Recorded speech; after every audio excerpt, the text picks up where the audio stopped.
ধৰছে দেখা এইবাৰ তেওঁলোকৰ যিটো 15 বছৰ আৰু যিবিলাক মিছা কথা আৰু মিছা প্ৰতিশ্ৰুতিৰ জবাব পাথৰত দিব এইবাৰ মই আশা ৰাখিছো ধুবুৰীবাসী ৰাইজ ধুবুৰীবাসীৰ ঠেলাৱালা ৰিক্সাৱালাৰ মুখত এইবাৰ আমাৰ নাম আহিছে ধুবুৰীৰ মা দেউতা আমাৰ আশীৰ্বাদ দিছে গতিকে মই ভাবো যে ধুবুৰীবাসী বনাম তেওঁলোক দুজন এইবাৰ ইলেকশ্যন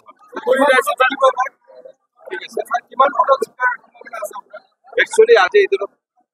আজি ক'ব নোৱাৰি কাৰণ বহুত দিন আছে প্ৰায় 1 মাহৰ অধিক বেছি আছে কিন্তু ৰিয়েল যিটো ফেক্ট আছে বাস্তৱিক যিটো কথা যিটো আমি পাই আহিছো দিনে দিনে আমাৰ ভোট যথেষ্ট বাঢ়ি আছে আৰু বাঢ়ি গৈ পেলাই এবাৰ 10 হোৱাৰ সম্ভাৱনা আছে ইনশাআল্লাহ এবাৰ 10 লাখৰ ওপৰত পানী আৰু দোকানটো আমি ইছ্যু কৰা নাই ৰাইজৰ পৰা ইছ্যু আছে মই ৰাইজৰ পৰাই শুনিছো ৰাইজ এইবাৰ কাৰ পক্ষত আছে ৰাইজ ধুবুৰীবাসীৰ লগত থাকিব ধুবুৰীবাসীৰ লগত 26 লাখ ভোট বনাম ৰুকিপুৰ হুছেইন আৰু আজমল সাহাব হ'ব এইবাৰ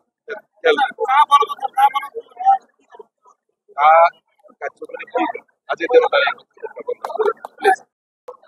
হেৰি লাগে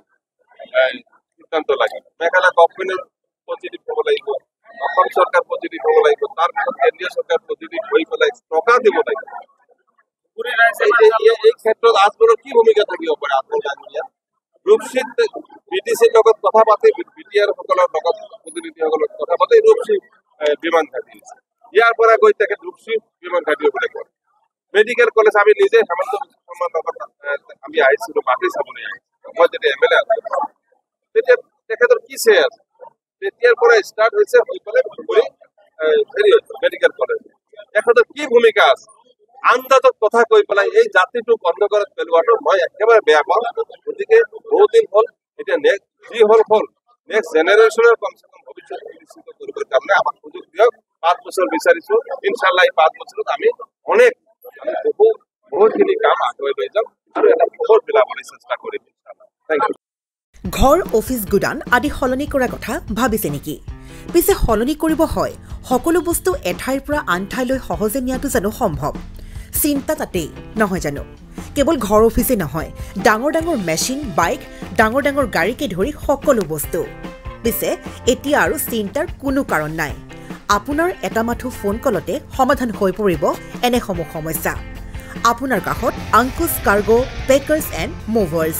সমগ্ৰ ভাৰততে প্ৰভাইড কৰে ডোৰ টু ডোৰ ছাৰ্ভিচ